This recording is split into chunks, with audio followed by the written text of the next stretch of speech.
क्या आप बार बार काम को टालते हैं? क्या आपको यह महसूस होता है कि हर काम को परफेक्ट ही करना होगा, वरना उसे न करें? अगर हां, तो आप अकेले नहीं हैं। नील फ्योर की किताब द नाउ हैबिट आपको बताएगी कि प्रोक्रेस्टिनेशन सिर्फ आलस्य नहीं, बल्कि एक मानसिक ब्लॉक है जिसे हम समझकर और सही तरीके से अप्रोच करके दूर कर सकते हैं। इस ऑडियो बुक में हम जानेंगे कि प्रोक्रेस्टिनेशन के पीछे कौन सी मानसिकता और डर काम करते हैं और कैसे हम गिल्ट फ्री काम करने की आदत से अपने जीवन को बदल सकते हैं। ये किताब न केवल आपको टालमटोल की आदत को छोड़ने के लिए प्रेरित करेगी, बल्कि आपको अपने बेस्ट वर्जन बनने के लिए भी एक ठोस रास्ता दिखाएगी। तो तैयार हो जाइए अपने अंदर की शक्ति को पहचानने और खुद को बेहतर बनाने के लिए। अध्याय 1, प्रोक्रेस्टिनेशन का सच। ज्यादातर लोग प्रोक्रेस्टिनेशन को सीधा सीधा आलस मान लेते हैं, लेकिन लेखक नील फ्योर बताते हैं कि यह सिर्फ आलस्य नहीं है, बल्कि एक सेल्फ डिफेंस मैकेनिज्म है। यानी हमारा मन हमें असफलता, आलोचना और जजमेंट से बचाने की कोशिश करता है। जब किसी काम से जुड़ा डर, तनाव या दबाव बहुत ज्यादा हो जाता है, तो हमारा दिमाग उस काम से भागने लगता है और हम उसे टालने लगते हैं। उदाहरण के लिए, रवि एक सॉफ्टवेयर इंजीनियर है। जब भी उसे नया कोड लिखना होता है, वो पहले यूट्यूब चला लेता है। बाहर से देखने में लगता है कि वो लापरवाह है, लेकिन अंदर से उसे डर है कि अगर कोडिंग में गलती हुई तो उसकी टीम या बॉस उसे नकारात्मक रूप से देखेंगे। इसलिए वो अनजाने में उस काम को टालता है।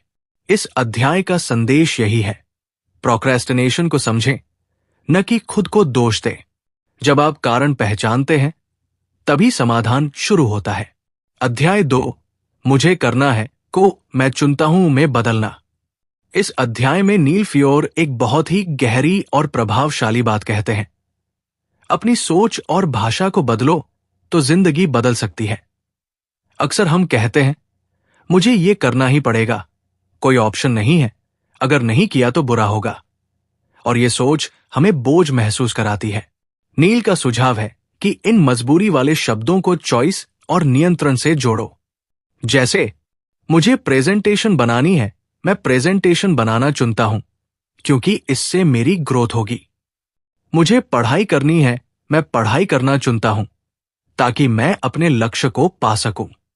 जब हम किसी काम को चुनते हैं, तो मन में एक सकारात्मक ऊर्जा और कंट्रोल की भावना आती है। यह बदलाव न सिर्फ मोटिवेशन बढ़ाता है, बल्कि प्रोक्रेस्टिनेशन को भी कम करता है, क्योंकि अब आप मजबूर नहीं हैं, आप खुद के लिए एक्शन ले रहे हैं। यही मानसिकता आपको आगे बढ़ने की असली ताकत देती है। अध्याय 3, परफेक्शनिज्म का जाल। नील फ्योर बताते हैं कि प्रोक्रेस्टिनेशन का एक बड़ा कारण है परफेक्शनिज्म। जब हम सोचते हैं कि हर चीज बिल्कुल परफेक्ट होनी चाहिए, बिना गलती के, बिल्कुल सही, तो ये सोच हमें डराने लगती है। हम सोचते हैं, अगर मैं परफेक्ट नहीं कर पाया तो क्या होगा? और यही डर हमें एक्शन लेने से रोक देता है। इसका समाधान है काम को खेल की तरह देखना, मजे की तरह। खुद से कहो, मैं सिर्फ 30 मिनट ट्राई करूंगा, जो होगा देखा जाएगा। इससे प्रेशर कम होता है और शुरुआत करना आसान लगता है। उदाहरण के लिए, सीमा एक राइटर है। जब भी वो लिखने बैठती, उसका दिमाग कहता, पहला ड्राफ्ट ही शानदार होना चाहिए। लेकिन नील की सलाह से उसने अपनी सोच बदली और तय किया कि वो सिर्फ 25 मिनट बिना जजमेंट के लिखेगी। नतीजा, वो न सिर्फ लिख पाई, बल्कि धीरे धीरे उसका कॉन्फिडेंस भी बढ़ा। याद रखिए, परफेक्शन की चाह हमें रोकती है, लेकिन प्रोसेस में खुद को आजाद छोड़ देना हमें आगे बढ़ाता है। अध्याय 4, द अनशेड्यूल। नील फ्योर अपनी किताब में एक बहुत ही प्रभावशाली टूल पेश करते हैं, अनशेड्यूल। इस तकनीक में सबसे पहले हम अपनी दिनचर्या में मजा, आराम, एक्सरसाइज, खाना और सोशल टाइम्स को ब्लॉक करते हैं। फिर इन ब्लॉक्स के बीच में काम को फिट करते हैं। यह तरीका काम और आराम के बीच संतुलन बनाता है और प्रोक्रेस्टिनेशन को कम करता है। अनशेड्यूल की प्रमुख खासियतें। 1, बर्नआउट कम करना। जब आप लगातार काम नहीं करते, तो आपका मन और शरीर फ्रेश रहते हैं। 2. गलतफहमी को तोड़ना। यह तरीका हमें यह समझने में मदद करता है कि हमें काम के लिए बहुत समय नहीं चाहिए। हम सही समय में सही काम कर सकते हैं। 3. इनाम आधारित सोच। जब आप खुद के लिए अच्छे टाइम ब्लॉक्स बनाते हैं तो आप काम को और भी मजेदार और पुरस्कार के रूप में देखने लगते हैं। उदाहरण के तौर पर अंकित ने अपना शेड्यूल इस तरह बनाया। 1. सुबह 7 से 8 मॉर्निंग वॉक। 2. 8 से 9 नाश्ता प्लस आराम। 3. 9 से 11 वर्क ब्लॉक। 4. 11 से 11:30 कॉफी ब्रेक। 5. 11:30 से 1 वर्क ब्लॉक। इससे उसे न केवल ज्यादा ऊर्जा मिली बल्कि काम करने की गति भी बढ़ी, क्योंकि उसे पता था कि आराम का समय भी तय है। अध्याय 5 गिल्ट फ्री प्ले। प्रोक्रेस्टिनेटर्स को अक्सर जब वे आराम करते हैं तो गिल्ट महसूस होता है। उन्हें लगता है कि वे कुछ अच्छा नहीं कर रहे या समय बर्बाद कर रहे हैं। नील फ्योर इस धारणा को चुनौती देते हुए कहते हैं, गिल्ट फ्री प्ले का आनंद लो। इसका मतलब है कि जब आप असल में आराम कर रहे होते हैं तो बिना किसी तनाव के तब आप असल में खुद को रिचार्ज कर रहे होते हैं, जिससे बाद में आप ज्यादा प्रोडक्टिव बन पाते हैं। नील का कहना है कि हमें रेस्ट टाइम को उतनी ही गंभीरता से लेना चाहिए जितना कि हम काम करने के समय को लेते हैं। जब आप बिना किसी अपराधबोध के आराम करते हैं तो आप मानसिक रूप से और शारीरिक रूप से अपनी ऊर्जा को फिर से भरते हैं, और यही ऊर्जा आपको अगले काम में पूरा फोकस और ऊर्जा देने में मदद करती है। ये सोच आपको न केवल तनाव मुक्त बनाती है बल्कि काम और आराम के बीच सही संतुलन भी बनाए रखती है।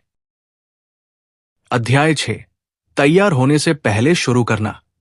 नील फ्योर इस अध्याय में एक बहुत ही महत्वपूर्ण विचार साझा करते हैं। एक्शन पहले आता है, मोटिवेशन बाद में।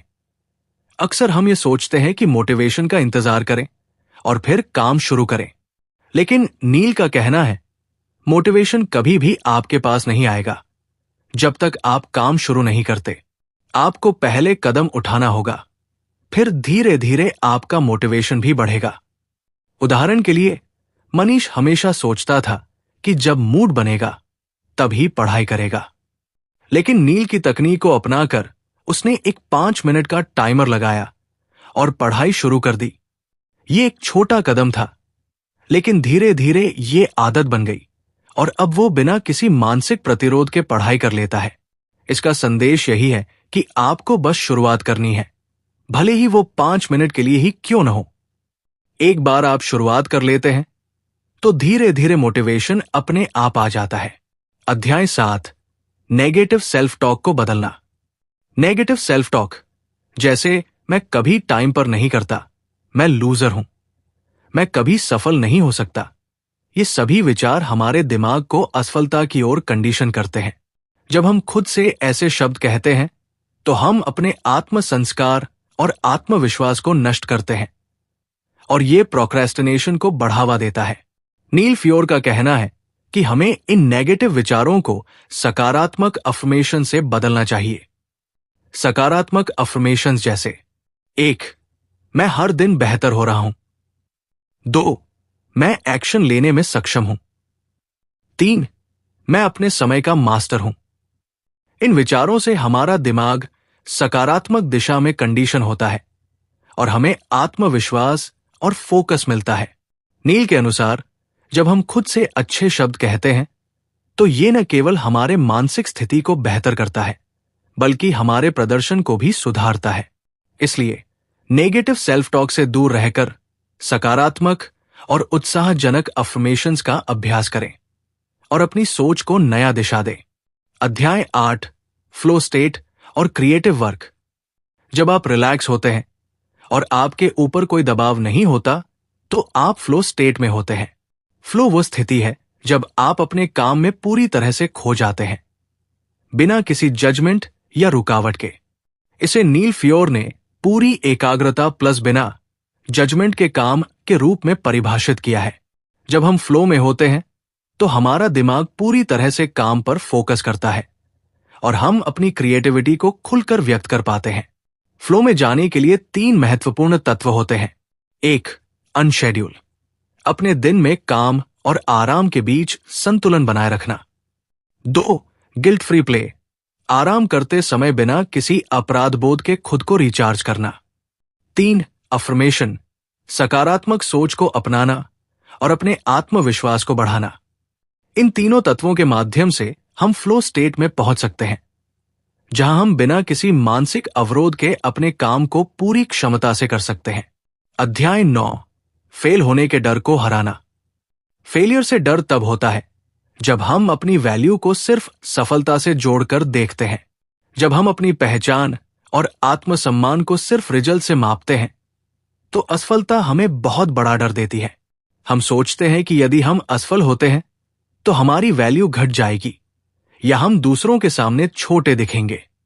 नील फियोर का कहना है कि आपकी असली वैल्यू एक रिजल्ट से नहीं, बल्कि आपकी नियत और प्रयास से तय होती है।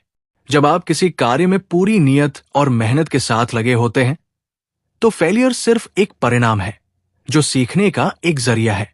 फेलियर को डर के रूप में नहीं देखना चाहिए, इसे एक कदम और अनुभव के रूप में लें, जिससे आप आगे और बेहतर कर सकते हैं। अपनी मेहनत और प्रयासों पर गर्व महसूस करें, क्योंकि यही असली सफलता है। जब आप अपनी वैल्यू को सिर्फ रिजल्ट से नहीं, बल्कि अपनी नियत और प्रयास से मापते हैं, तो फेल होने का डर स्वतः कम हो जाता है। अध्याय 10, प्रोड्यूसर माइंडसेट बनाना। प्रोक्रेस्टिनेटर हमेशा सोचता है, मुझे सब कुछ परफेक्ट करना होगा। यह सोच उसे हमेशा काम को टालने पर मजबूर करती है, क्योंकि परफेक्शन का डर उसे अंजाम तक पहुंचने नहीं देता।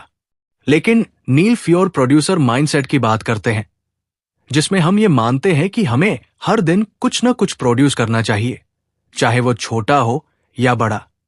प्रोड्यूसर की सोच होती है, मैं हर दिन कुछ न कुछ बनाता हूं, भले ही वो छोटा कदम हो। ये माइंडसेट आपके मानसिक दबाव को कम करता है और आपको हर दिन कुछ नया करने की प्रेरणा देता है। नील की एक एक्सरसाइज है, हर दिन काम के बाद लिखें, आज मैंने क्या बनाया या शुरू किया। इस अभ्यास से आपको अपनी प्रगति का एहसास होता है और आपको यह समझ आता है कि हर दिन की मेहनत की अपनी महत्वता होती है। ये मानसिकता हमें न केवल काम को जल्दी करने में मदद करती है, बल्कि प्रोक्रेस्टिनेशन को भी मात देती है। तो दोस्तों, द नाउ हैबिट हमें बताती है कि प्रोक्रेस्टिनेशन के पीछे एक इमोशनल कहानी होती है, जिसे हम समझ सकते हैं और बदल सकते हैं।